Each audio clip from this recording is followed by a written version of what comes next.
খারাপ, এত পরিকাঠামো খারাপ। আজকে মুসলমানদের মসজিদে উঠে জয় শ্রীরাম বলে পতাকা টাঙিয়ে দেয়, জোর করে মুসলমানদেরকে মারে, মুসলমানদের ব্যাগের ভিতরে গরুর মাংস ঢুকিয়ে দেয়, গরুর মাংস ঢুকিয়ে দিয়ে বলে গরুর মাংস বলে তাকে মারে, গানি ধরে মারে। এই দেখেন আমাদের দেশের আপনার চলচ্চিত্র নায়ক, কি নাম, মারবো এখানে,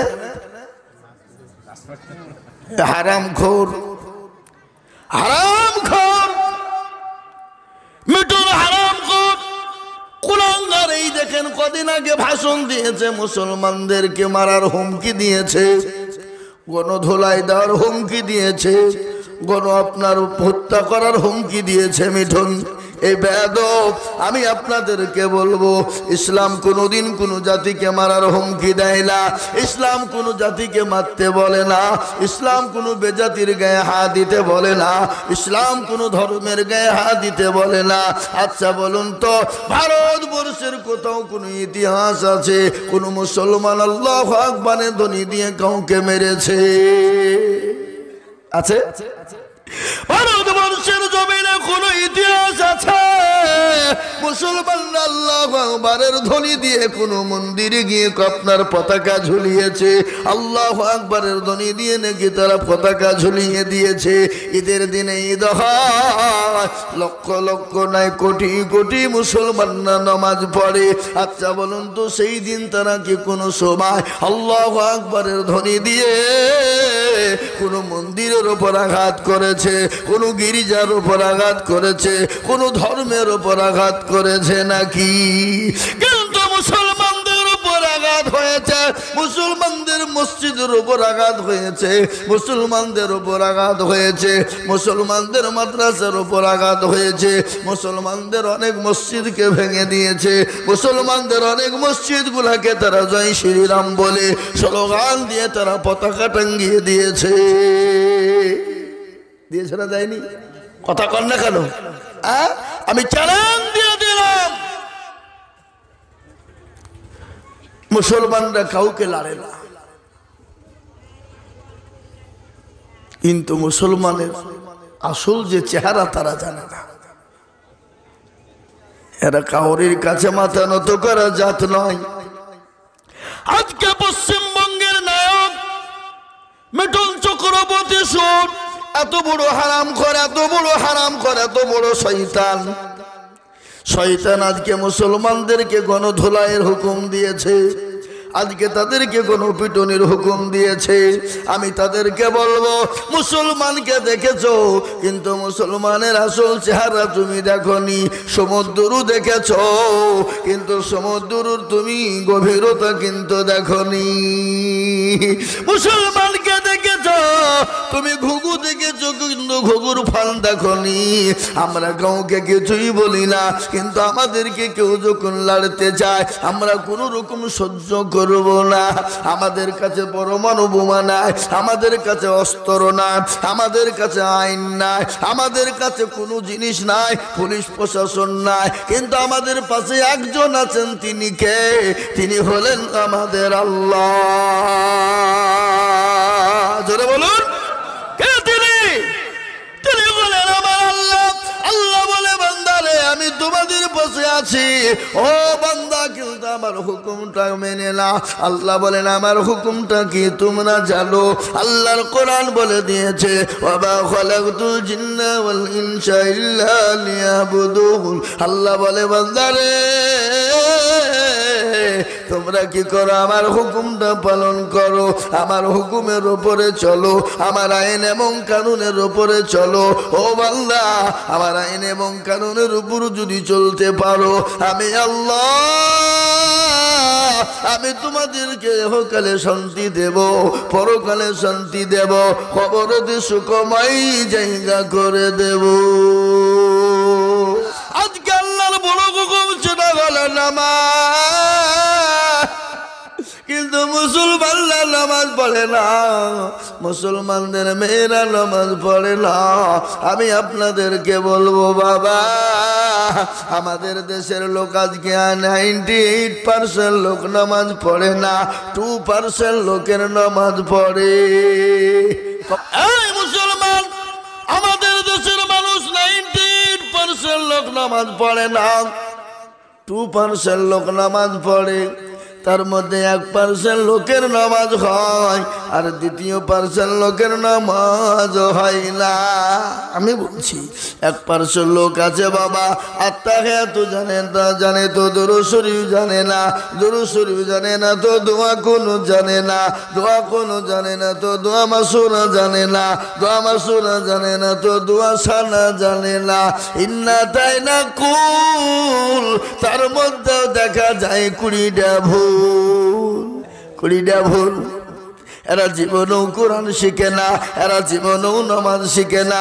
চাচা দাড়ি পেকে গেছে, চুল পেকে গেছে, চোখে নরম হয়ে গেছে। কোনদিন চাচা মসজিদে বসে আলিফ বা তাসা পড়ে না, তাহা পড়ে না, ইন্না তাইনা পড়ে না, কুল সূরা পড়ে না। কোন ইমাম সাহেবকে বলে না, হুজুর গো আপনি তো আমাদের ইমাম, একটু কোরআনটা ঠিক করে দেন, একটু সূরাটা ঠিক করে দেন, একটু নামাজটা ঠিক করে দেন। কারণ হলো যদি ইমাম কাছে যাই আর ইমাম সাহেব যদি ভুল ধরে ফেলে, তাহলে তার মুরব্বি আর মাতাব্বর ইমামের কাছে চলবে না। কি ঠিক না বেটি?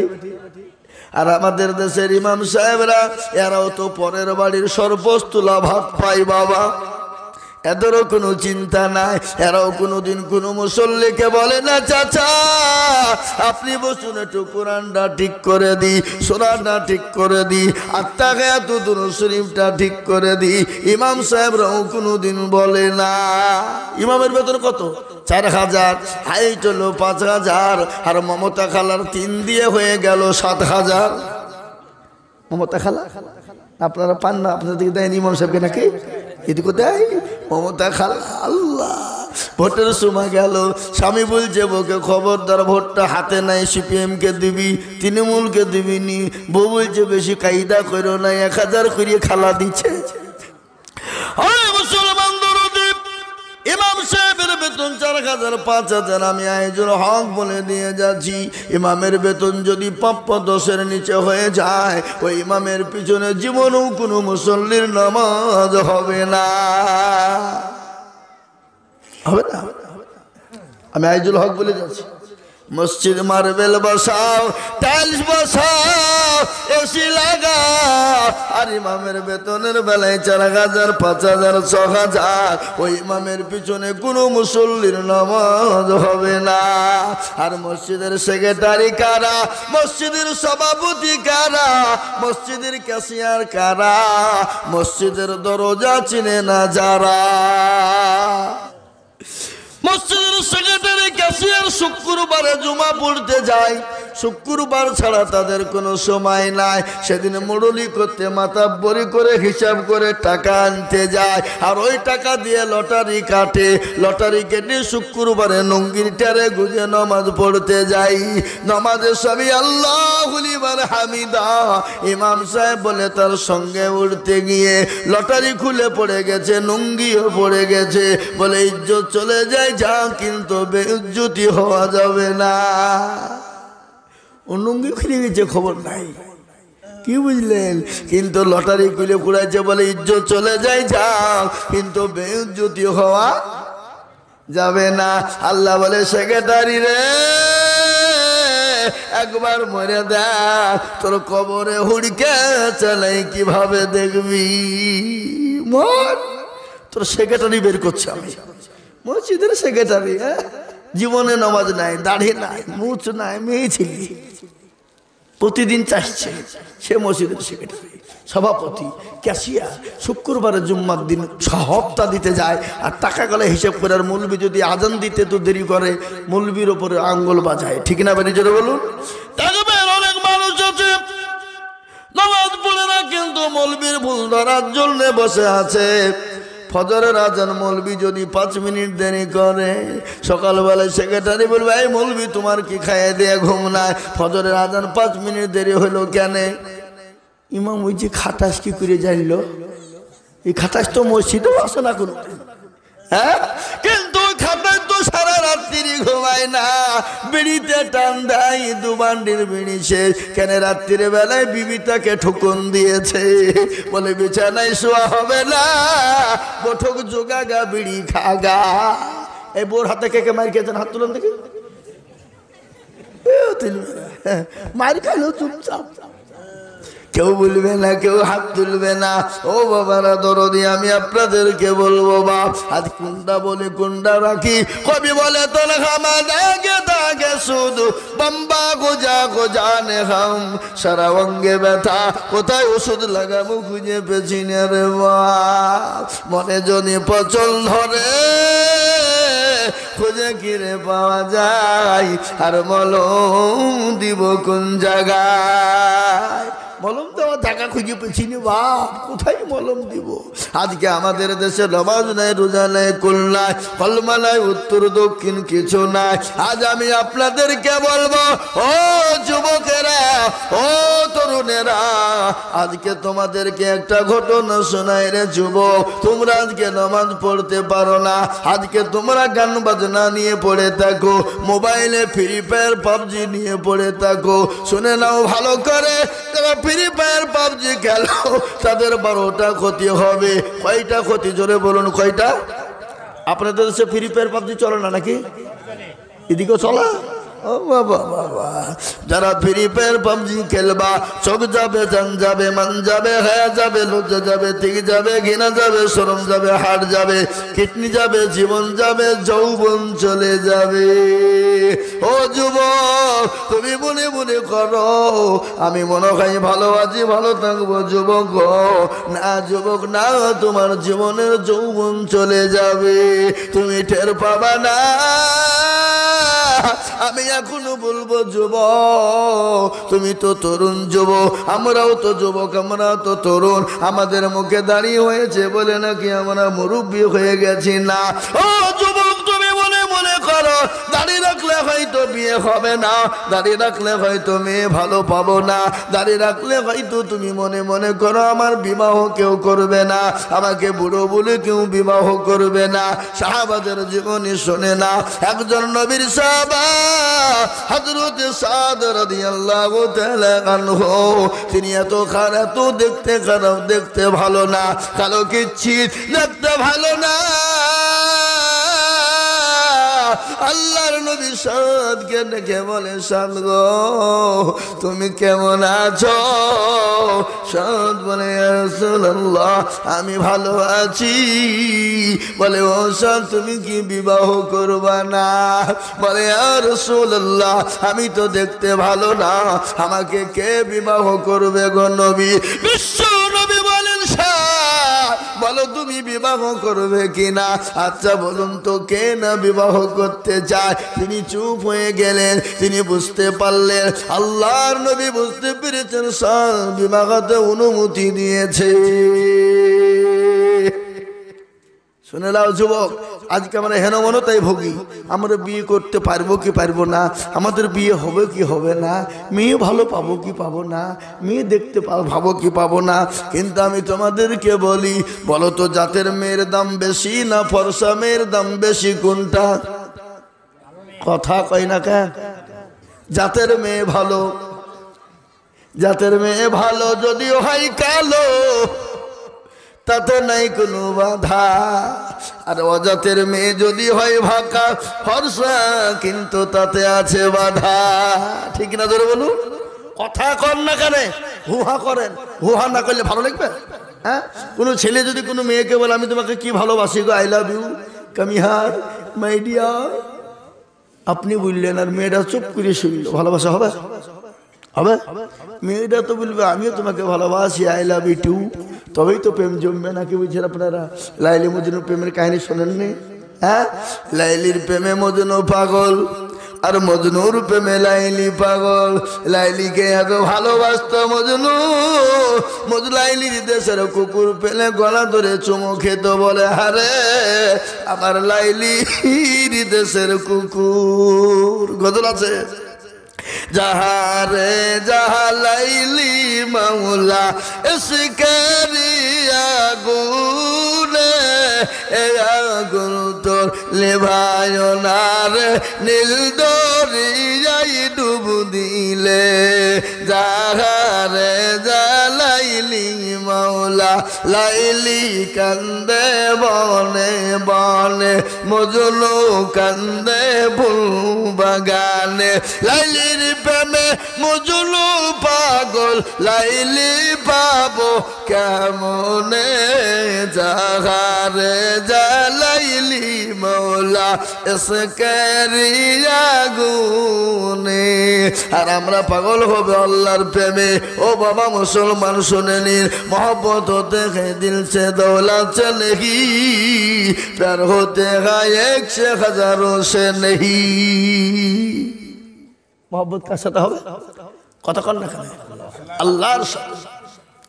এই আমার যুবকেরা ভালো করে কান করে শুনে নাও, সাথ কে নবী বলেন সাথ তুমি কি বিয়ে করবা না?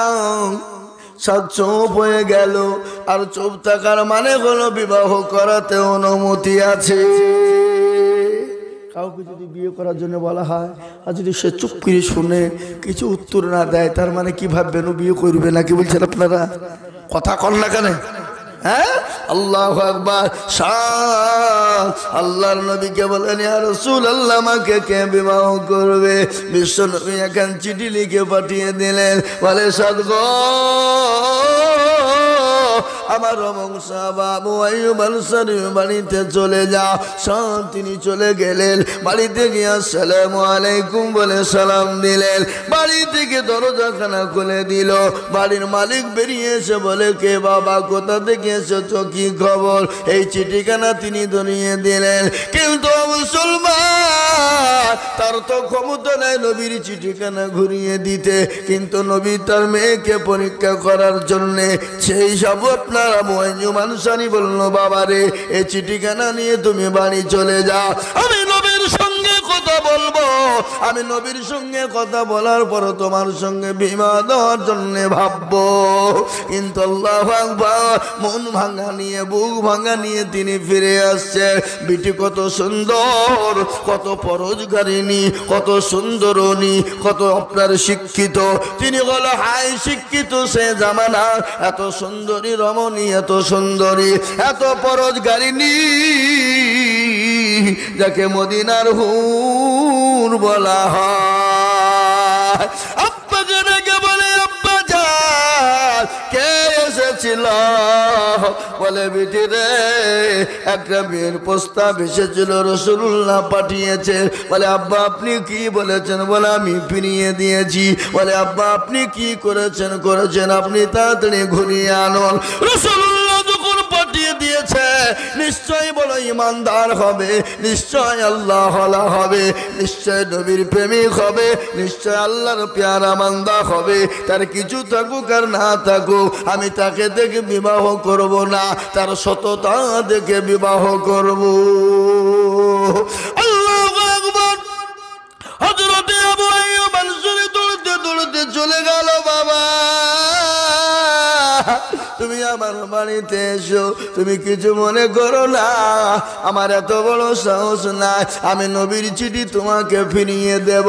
আগো না না না, আমার মেয়ে কত বড় পরোজগারিনী, আমার মেয়ে কত বড় দিনদারিনী, আমার মেয়ে কত বড় আল্লাহওয়ালা, আমার মেয়ে কত বড় নবীর প্রেমিক, তাই আমি দেখতে পরীক্ষা করেছিলাম। এসো বাবা এসো, আমার মেয়ের সঙ্গে তোমার বিবাহ দেব।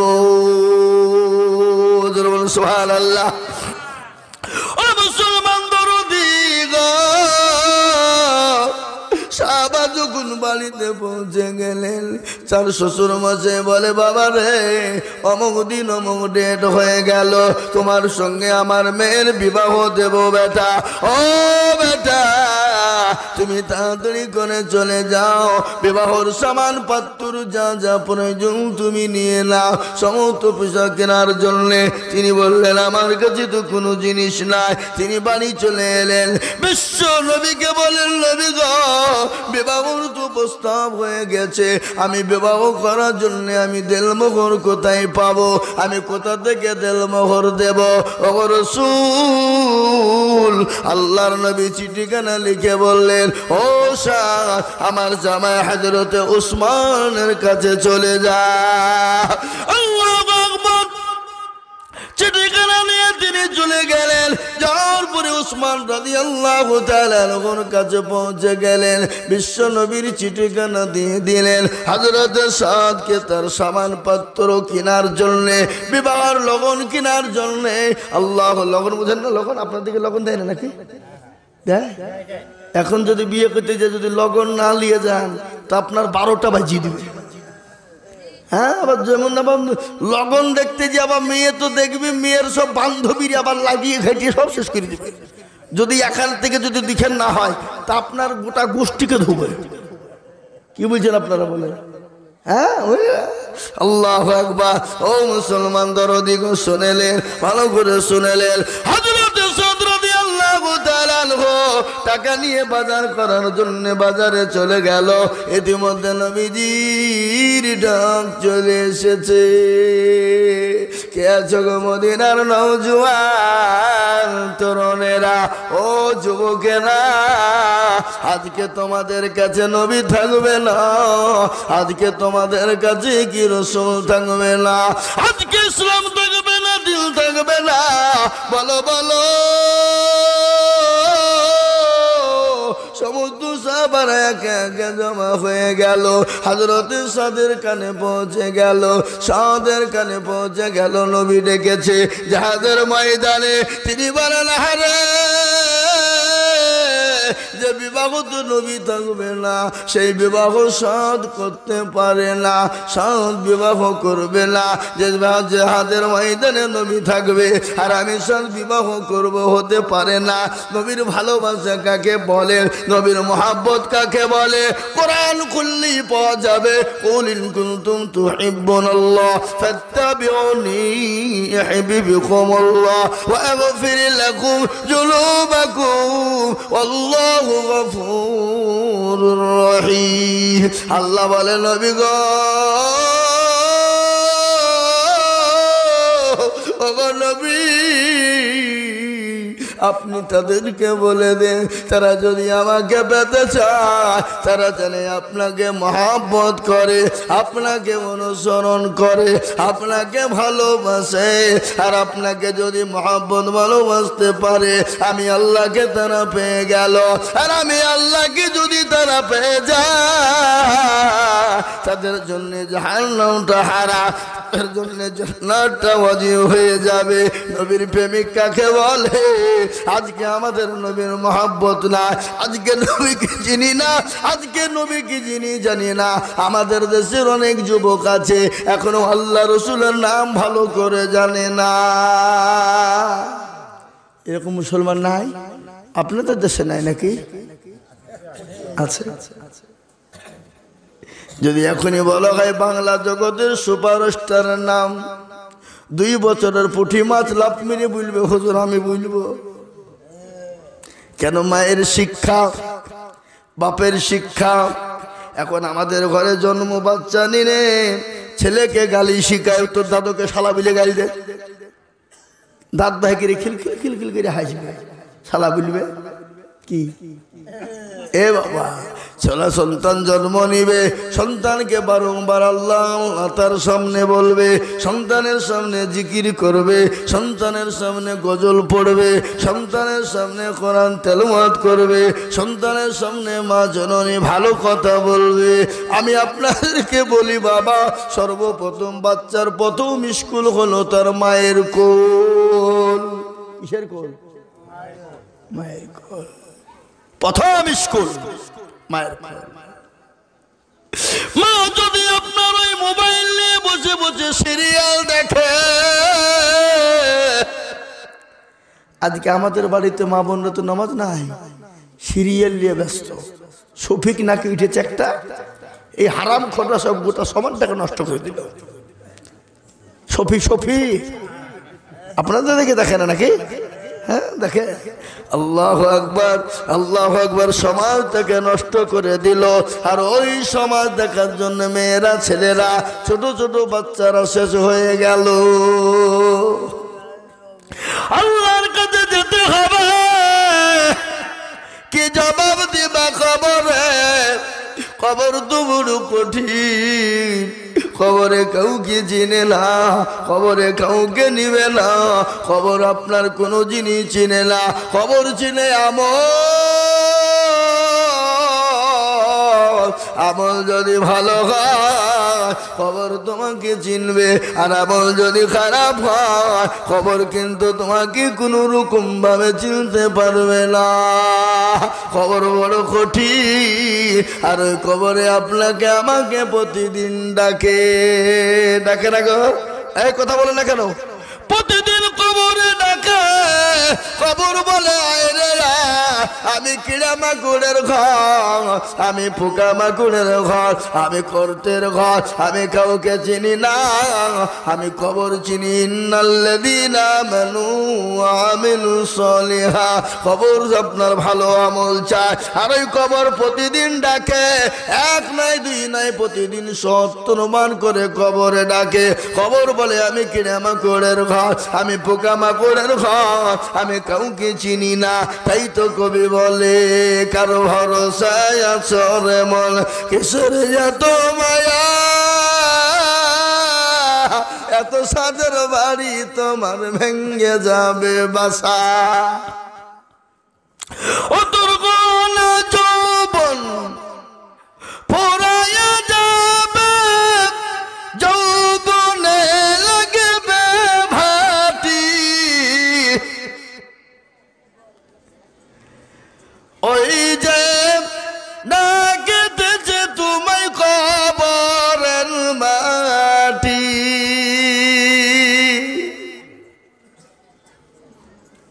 সন্ধ্যার আগে যেদিন ডুবিবে বেলা,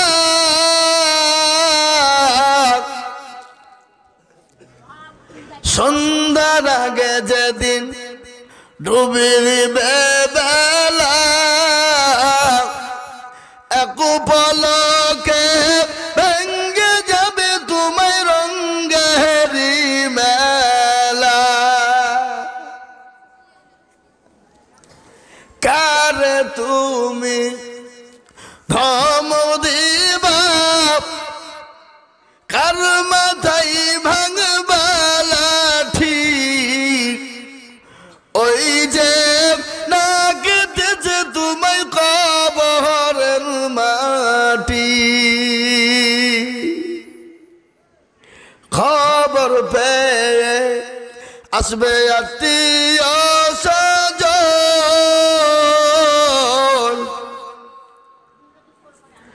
তোমার চারি পাশে বসে তারা করিবে কান্দ।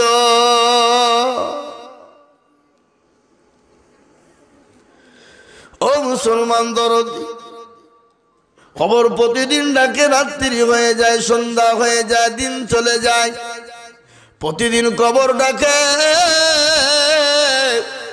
কবর প্রতিদিন ডাকে, কাউকে চিনে না, কাউরির চেহারা দিকে কবর বিচার করবে না, কাউরির বডি দিকে বিচার করবে না, কাউরির সম্পদ দিকে বিচার করবে না। কবর তো বাদরুদি মুসলমান গো, 10 দিন মানুষ মারা যাবে, 17 দিনের দিনে তার হাতের আঙ্গুলগুলা খুলে খুলে পড়বে, 17 দিন পার হয়ে যাবে, 23 দিনের মাথাতে তার মাথার চুলগালা খুলে খুলে পড়বে, 40 দিনের মাথাতে তার পেটটা ফেটে যাবে, আর সমস্ত শরীরের দেহর মাংসগুলা পোকামাকড়ের ইন্ধন হয়ে যাবে, 40 দিন পার হয়ে যাবে, 2 মাস পরে খবর নিয়ে দেখবো ও মুসলমান তোমার আমার কঙ্কাল ছাড়া কোনো জিনিস পড়ে না। কিসের এত অহংকার, কিসের এত গৌরব, কিসের এত তোমার অহংকার গৌরব তাকাব্বুর? যে বডিতে তেল মাখাও, যে বডিতে সাবান মাখাও, যে চেহারাতে ফেস ওয়াশ ব্যবহার করো, কত রকমের ডিজাইন তুমি জিনিস ব্যবহার করো, খবরে একবার খবর নিয়ে দেখো তোমার মতো কত সুন্দরী দুনিয়া থেকে চলে গেল, কত সুন্দর দুনিয়া থেকে চলে গেল। তাদের অস্তিত্ব নাই, তাদের কোনো রকমের কোনো দাম নাই, তাদের আপনার খুঁজে পাওয়া যাবে না, তাদের আপনার দেহ ছাড়া খুঁজে পাওয়া যাবে না, কঙ্কাল ছাড়া খুঁজে পাওয়া যাবে না। কিসের তাকাব্বুর করো রে বান্দা? তাই তো কবি বলে রূপ যৌবনে যদি থাকে অহংকার, আর গরস্থানে গিয়ে দেখো গান্ত থাকার। কত যে সুন্দর ছেলে কবরে শুইয়া, কত যে সুন্দর নারী কবরে শুইয়া, রূপ যৌবন গেল তাদের মাটিতে মিশিয়া। যাহাদের রূপে রূপ গর্বিত ছিল, তাহাদের রূপ দেখো মাটিতে খাইল। উঠাও উঠাও মাল গাড়িতে বসিয়া, গাড়ি যখন ছেড়ে দিবে বসাবে বসিয়া, খোদারি হুকুম হবে ছেড়ে দিবে গাড়ি, আর জমিনেতে পড়ে পড়ে দিবে গড়াগড়ি। মুসলমান গো, ওই কবর দিকে বাঁচতে হলে আল্লাহর দিনকে জীবনে ফিট করো। কবর থেকে যদি বাঁচতে হয় আল্লাহ তার রাসূলকে মহব্বত করো।